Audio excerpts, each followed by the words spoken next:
عالموں کا مرتبہ بہت بلند ہے، یہ وارث رسول ہے، وفا بہت بلند ہے۔ رب العالمین والصلاة والسلام على رسوله النبي الكريم، أما بعد، أعوذ بالله من الشيطان الرجيم، بسم الله الرحمن الرحيم، وذروا ظاهر الإثم وباطنه، وقال النبي صلى الله عليه وسلم: ألا وإن في الجسد مضغة إذا صلحت صلح الجسد كله وإذا فسدت فسد الجسد كله ألا وهي القلب، أو كما قال عليه الصلاة والسلام۔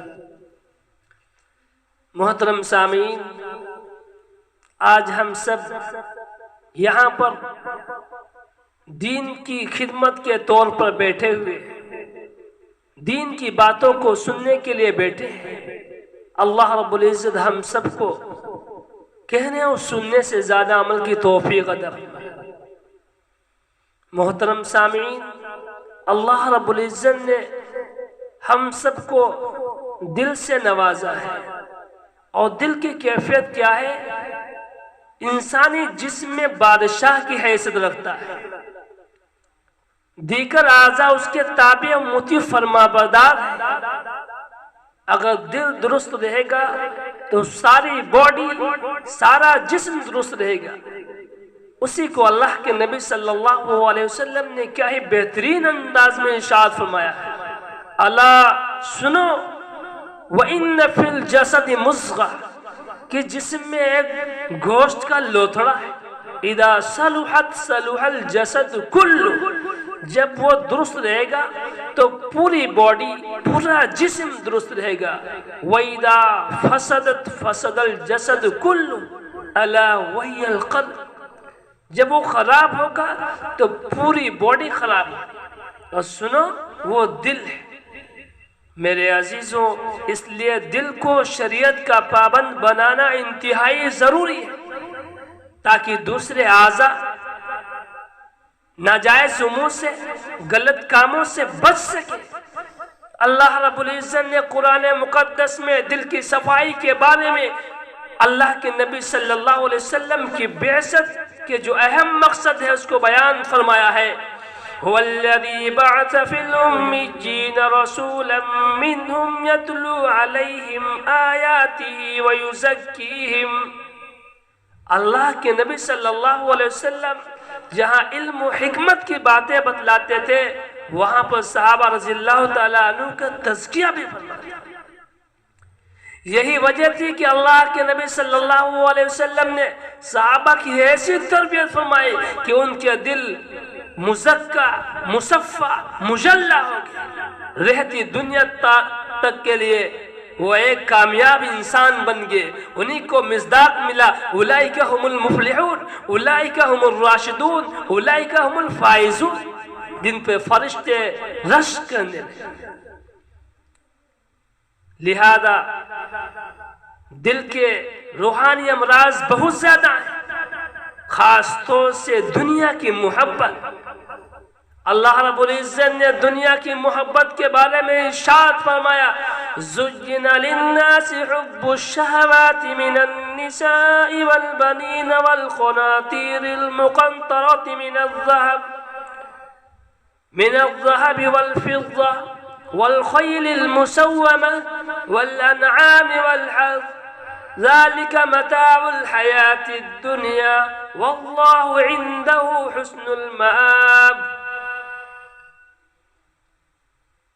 تو یہ محبت انسان کے لیے ضروری بھی ہے۔ اگر یہ محبت نہ رہے تو دنیا کا نظام کائنات برقرار نہیں رہ سکتا۔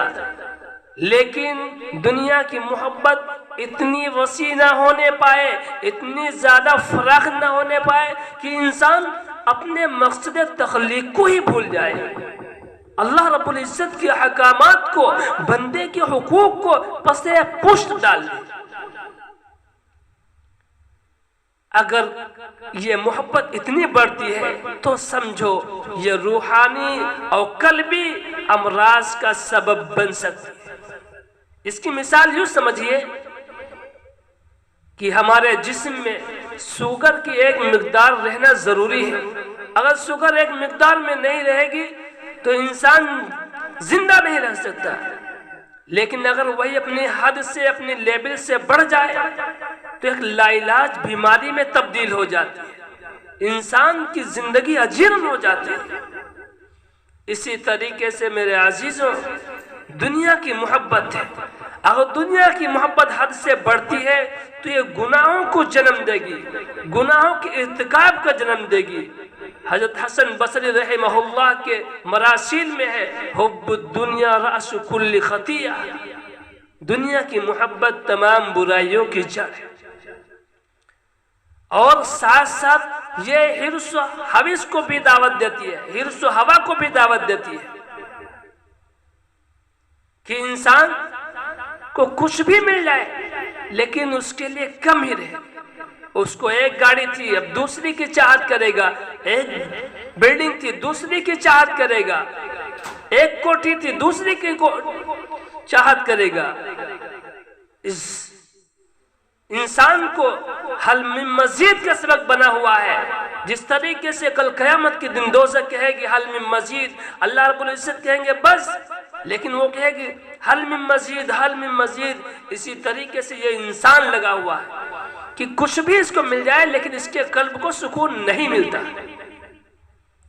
میرے بھائیوں, میرے ماؤں بہنوں, اللہ کے نبی صلی اللہ علیہ وسلم نے کیا ہے بہترین حدیث ارشاد فرمائی ہے. بخاری شریف کی حدیث ہے لو ان ابن آدم اوتیا وادیا ملیا من ذهب احب الیہ ثانیا ولو اوتیا ثانیا احب الیہ ثالثا ولا يسد جوف ابن آدم الا التراب. کہ انسان کے پاس اگر سونے کی وادی بھی مل جائے, اور سونے کی وادی آپ جانتے ہیں کہ دو پہاڑوں کے درمیان جو خلا ہوتا ہے اس کو وادی کہتے ہیں. کتنا وسیع ہوگا, کتنا کشادہ ہوگا. اگر اس کے بھر اس کو سونا مل جائے تب بھی وہ دوسری وادی کا طلبگار ہے, دوسری مل جائے تو تیسری کا طلبگار ہے.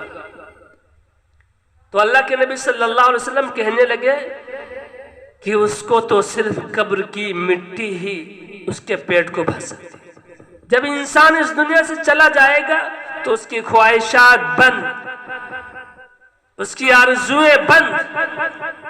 کیا یہ بہترین حدیث اللہ کے نبی صلی اللہ علیہ وسلم نے ہم مسلمانوں کو عطا فرمائی.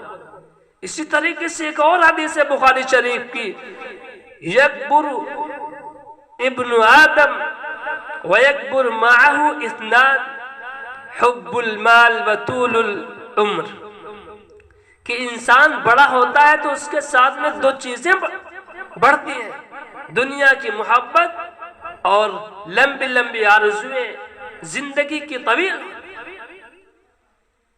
میرے محترم بزرگوں, دوستو, یہ دنیا کی محبت سے یہ سب ناجائز امور ارتکاب پاتے ہیں. حرص ہوا کی بوجھ کے اندر آنے لگتی ہے.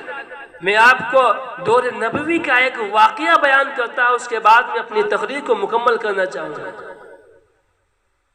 اللہ کے نبی صلی اللہ علیہ وسلم کے دور میں ایک شخص ثعلبہ بن ابی حاتب شخص رہتا تھا.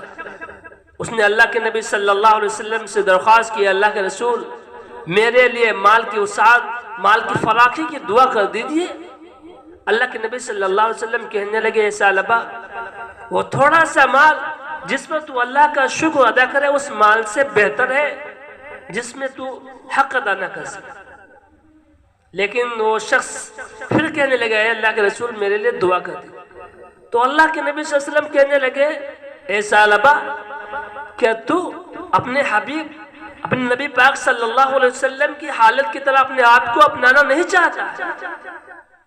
اس ذات کی قسم جس کے قبضے میں محمد کی جان ہے, اگر میں چاہوں تو سونے چاندی کی وادیاں میرے سال چلنے کے لیے تیار ہیں, لیکن مجھے یہ پسند نہیں. ثعلبہ اب بھی چپ نہیں رہا. اس نے پھر کہا کہ اللہ کے رسول آپ دعا تو کر دیجئے, میں حق والوں کے حق کو ادا کروں گا. چنانچہ اللہ کے نبی صلی اللہ علیہ وسلم اس کے لیے دعا فرماتے ہیں, اللہم ارزق ثعلبۃ مالا, اے اللہ رب العزت ثعلبہ کے مال میں فراخی عطا فرما۔ اللہ کے نبی صلی اللہ علیہ وسلم کی دعا قبول ہو۔ ثعلبہ مدینے میں رہائش تھی، مدینے میں رہ رہا تھا، کچھ بکریاں لیا، اور بکریوں میں اتنی فراخی ہوئی، کیڑوں مکوڑوں کی طرح اضافہ ہوا، اور پھر وہ مدینے کی رہائش، مدینے کی آبادی سے وہ دور چلا گیا۔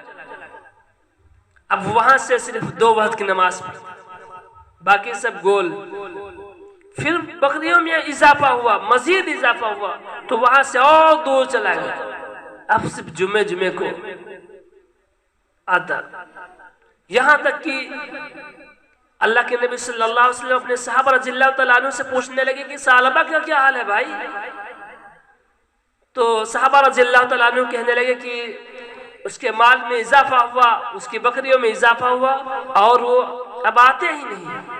تو اللہ کے نبی صلی اللہ علیہ وسلم افسوس کرنے لگے اور کہنے لگے یا ویح ثعلبۃ، افسوس ہے ثعلبہ پر۔ پھر میرے عزیزوں، جب صدقات وصول کرنے کا حکم، اللہ رب العزت نے صدقات کو ادا کرنے کا حکم دیا، تو اللہ کے نبی صلی اللہ علیہ وسلم 2 شخصوں کو، قبیلہ جوہینہ اور بنو سلیم کے 2 شخصوں کو بھیجا کہ ثعلبہ اور ایک سلمی شخص کے صدقات کو وصول کر لائے۔ چنانچہ وہ حضرات گئے اور وہاں اس سے درخواست کی کہ جو مال تم کو اللہ رب العزت نے دیا ہے، اس میں جو حق بنتا ہے اس کو حق ادا کیجئے۔ تو وہ کہنے لگا یہ تو ٹیکس ہے، تم دوسرے لوگوں سے نپٹ آؤ پھر آنا میرے پاس۔ چنانچہ وہ دوسرے ایک سلمی شخص اور دوسرے ہزار سے مل کر آئے، ان لوگوں نے خوشی خوشی بطیبی خاطر مال میں جو حق بنتا تھا وہ دے دیا۔ پھر واپس میں آئے تو اس نے انکار کر دیا۔ جب پھر وہ 2 حضرات اللہ کے نبی صلی اللہ علیہ وسلم کے پاس پہنچے تو اللہ کے نبی صلی اللہ علیہ وسلم سے پوری رودات بیان فرمائی، تو اللہ کے نبی کہنے لگے یا ویح ثعلبۃ، ثعلبہ پر افسوس۔ پھر اللہ رب العزت نے یہ آیت کریمہ نازل فرمائی وَمِنْهُمْ مَنْ عَاهَدَ اللَّهَ لَئِنْ آتَانَا مِنْ فَضْلِهِ لَنَصَّدَّقَنَّ وَلَنَكُونَنَّ مِنَ الصَّالِحِينَ فَلَمَّا آتَاهُمْ مِنْ فَضْلِهِ بَخِلُوا۔ پھر جب اللہ کے نبی صلی اللہ علیہ وسلم اس سے غصہ ہوئے تو وہ ایک دن اللہ کے نبی صلی اللہ علیہ وسلم کے دربار میں آیا اور اپنے مال کو پیش فرمایا۔ اللہ کے رسول صلی اللہ علیہ وسلم کہنے لگے کہ مجھے اللہ رب العزت نے تیرے مال لینے سے منع فرمایا۔ وہ اپنے سر پر مٹی ڈالنے لگا، افسوس کرنے لگا، لیکن اب افسوس اس کا کرنا بیکار۔ چنانچہ وہ افسوس کرتے ہوئے چلا گیا۔ اللہ کے نبی صلی اللہ علیہ وسلم کا زمانہ گزر گیا، ابو بکر صدیق رضی اللہ تعالیٰ عنہ کا زمانہ آیا، وہ پھر لے کر آیا لیکن انہوں نے بھی نہیں لیا۔ حضرت عمر فاروق رضی اللہ تعالیٰ عنہ کا زمانہ آیا، انہوں نے بھی نہیں لیا۔ حضرت عثمان غنی رضی اللہ تعالیٰ عنہ کا زمانہ آیا، ان کے سامنے بھی لے کر آئے، لیکن انہوں نے یہ کہہ کر کہا کہ جب اللہ کے رسول صلی اللہ علیہ وسلم اس کو قبول نہیں کیے تو ہم کیسے قبول کر سکتے؟ تو میرے عزیز بھائیوں دیکھو، مال کی محبت اور حس و ہوا نے اس کو کیسے راندے درگاہ بنا دیا۔ اس لیے ہمیں چاہیے ہم دنیا کی محبت میں اتنا ہی رہیں جتنا شریعت نے حق دیا ہے۔ اگر ہم اس کو زیادہ اپنانے کی کوشش کریں گے تو ہماری آخرت میں خسارہ ہی خسارہ ہوگا۔ اللہ رب العزت سے دعا گو ہو اللہ رب العزت ہم سب کے دل کو شریعت کا پابند بنائے، ہم سب کو روحانی امراض سے بچائے اور ہم سب کی آخرت کو سنوار دے۔ اللہ رب العزت ہم سب کو کہنے اور سننے سے زیادہ عمل کی توفیق عطا فرمائے۔ وآخر دعوانا الحمد للہ رب العالمین۔